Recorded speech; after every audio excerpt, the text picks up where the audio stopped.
So here we go on the sequence of questions that I promised I would do for you guys to help with the test redo. Before we begin with the problem specifically, I wanted to give you a quick overview of stoichiometry again.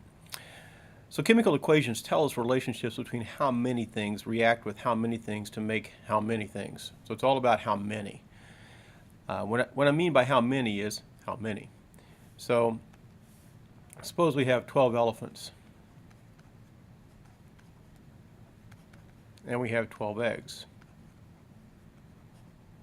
Is the how many the same? We have 12 of these, have 12 of these, so we have the same number of things. How many would be compared to how much mass? Whoops, how much mass? Okay, so we know if we have 12 elephants, we have 12 eggs, we have 12 of both of them. So how many is the same, but the mass is certainly way different, isn't it? Don't elephants have a lot more mass than the eggs do? So how much mass is measured in grams? Chemical equations tell us relationships between how many.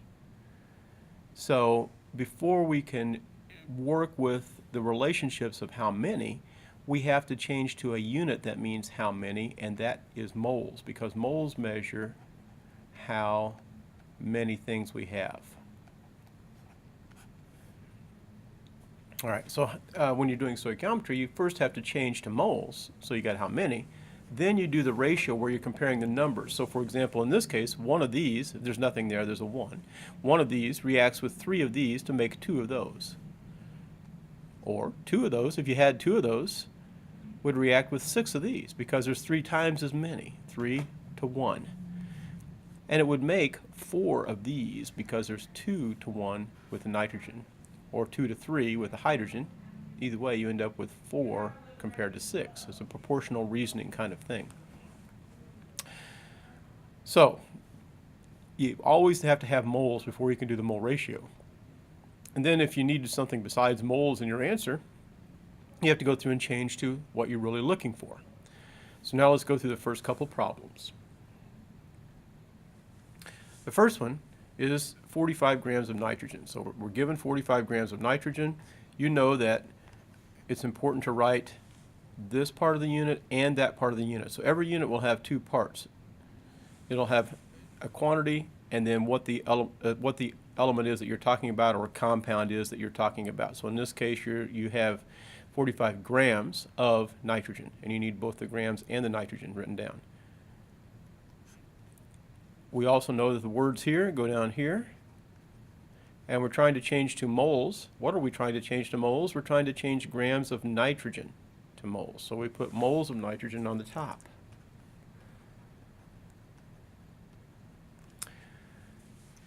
Now the number 1 always goes in moles, except in the mole ratio.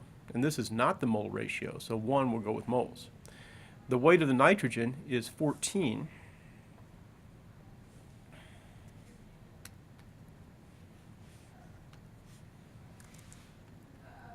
So we're going to have 14. Oops, I've got my pen crooked in my hand here. Let's change the position. All right, so we have 14 grams of nitrogen. However, nitrogen is 14, but there's 2 of them, so it had to multiply by 2 to get 28.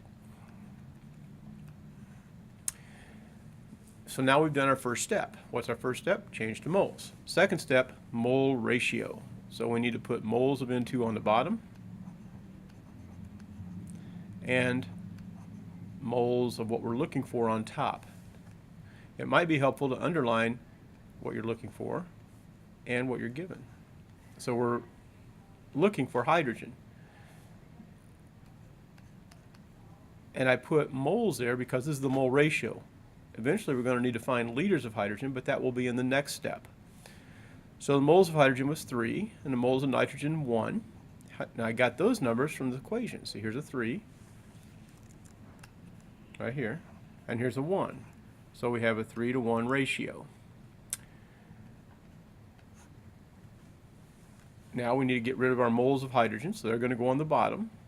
Moles of H2, remember whatever's here goes down here. On the top we're going to put the unit that we're looking for. In this case that unit is liters, so we're going to have liters of hydrogen. 1 mole 1 always goes in moles except in the mole ratio. This is not the mole ratio, so 1 mole and 22.4 liters. So now when you do the math, which I'm going to do on a calculator on the side, I'll say out loud what I'm doing.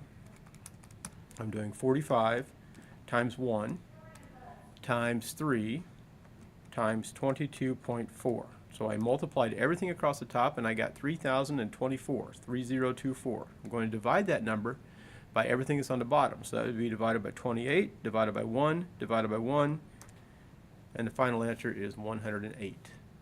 108 liters. So you notice that the units that we have up here, grams cancel, because we deliberately set it up so that whatever's here goes down here so they cancel out. Moles of nitrogen cancel. Didn't need to move it over there. So grams cancel, moles of nitrogen cancel right here. My goodness.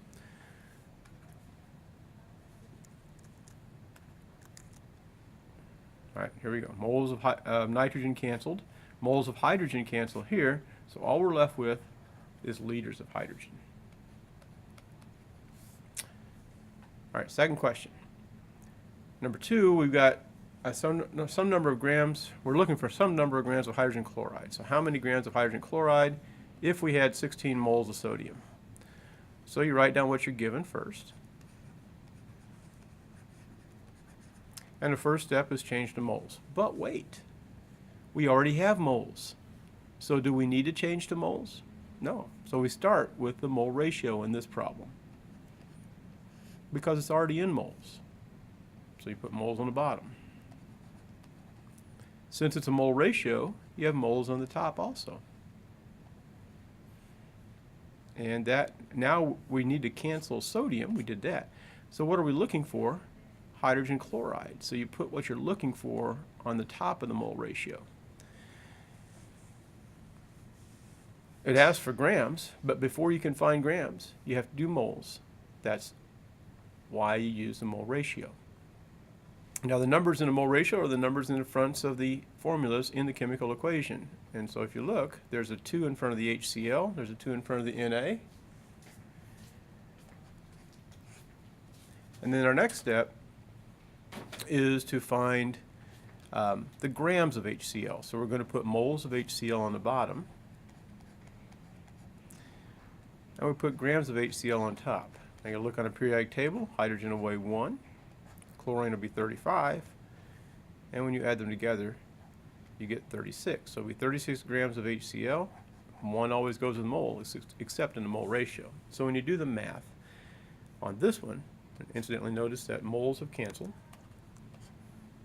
Here, moles cancel the sodium there. So all we have left is grams of HCl. So our final answer will be 16 times 2 times 36, and that equals 1,152. Then I need to divide that by 2, and I get 576.